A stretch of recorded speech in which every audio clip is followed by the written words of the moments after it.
Hi all, നമ്മളിന്നിവിടെ പറയാൻ പോകുന്നത് PSC എക്സാംസിന് സ്ഥിരമായി ചോദിക്കാറുള്ള ഇന്ത്യയിലെ പ്രധാനപ്പെട്ട ഇരുമ്പുരുക്ക് നിർമ്മാണശാലകളെ പറ്റിയിട്ടാണ്. ആദ്യമായി നമ്മൾ പറയുന്നത് ടിസ്കോയാണ്, Tata iron and steel company. TISCO form ചെയ്തിട്ടുള്ളത് 1907 ഓഗസ്റ്റ് 26-നാണ്. ടിസ്കോ സ്ഥിതി ചെയ്യുന്നതാകട്ടെ ജാർഖണ്ഡിലെ ജംഷഡ്പൂരിലും. ടിസ്കോയുടെ പ്രത്യേകത എന്ന് പറയുന്നത് സ്വകാര്യ മേഖലയിലെ ഏറ്റവും വലിയ ഇരുമ്പുരുക്ക് നിർമ്മാണശാലയാണ് ടിസ്കോ. അടുത്തതായി നമ്മൾ പറയുന്നത് ഇസ്കോയാണ്, Indian iron and steel company. IISCO form ചെയ്തിട്ടുള്ളത് 1918-ലാണ്. ഇസ്കോ സ്ഥിതി ചെയ്യുന്നതാകട്ടെ വെസ്റ്റ് ബംഗാളിലെ കുൾട്ടി, ബരൺപൂർ, ഹീരാപൂർ എന്നിവിടങ്ങളിലായിട്ടാണ്. ഇസ്കോയുടെ പ്രത്യേകത എന്ന് പറയുന്നത് പൊതുമേഖലയിലെ ആദ്യത്തെ ഇരുമ്പുരുക്ക് നിർമ്മാണശാല എന്നുള്ളതാണ്. അടുത്തതായി നമ്മൾ പറയുന്നത് VISL ആണ്, Visvesvaraya iron and steel limited.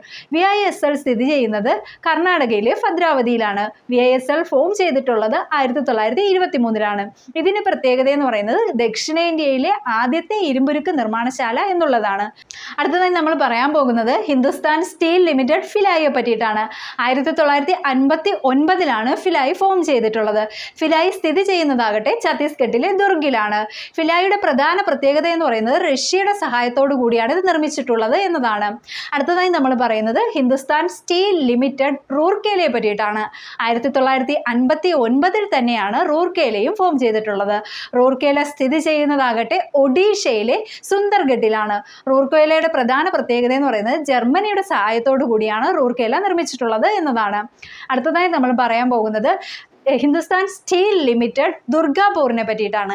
1962-ൽ form ചെയ്ത ദുർഗാപൂർ സ്ഥിതി ചെയ്യുന്നത് വെസ്റ്റ് ബംഗാളിലെ ദുർഗാപൂരിൽ തന്നെയാണ്. ദുർഗാപൂരിന്റെ പ്രത്യേകത എന്ന് പറയുന്നത് ബ്രിട്ടന്റെ സഹായത്തോടു കൂടിയാണ് ഇത് നിർമ്മിച്ചിട്ടുള്ളത്. അടുത്തതായി പറയാൻ പോകുന്നത് ഹിന്ദുസ്ഥാൻ സ്റ്റീൽ ലിമിറ്റഡ് ബൊക്കാറോയെ പറ്റിയിട്ടാണ്. 1964-ലാണ് ബൊക്കാറോ ഫോം ചെയ്യുന്നത്.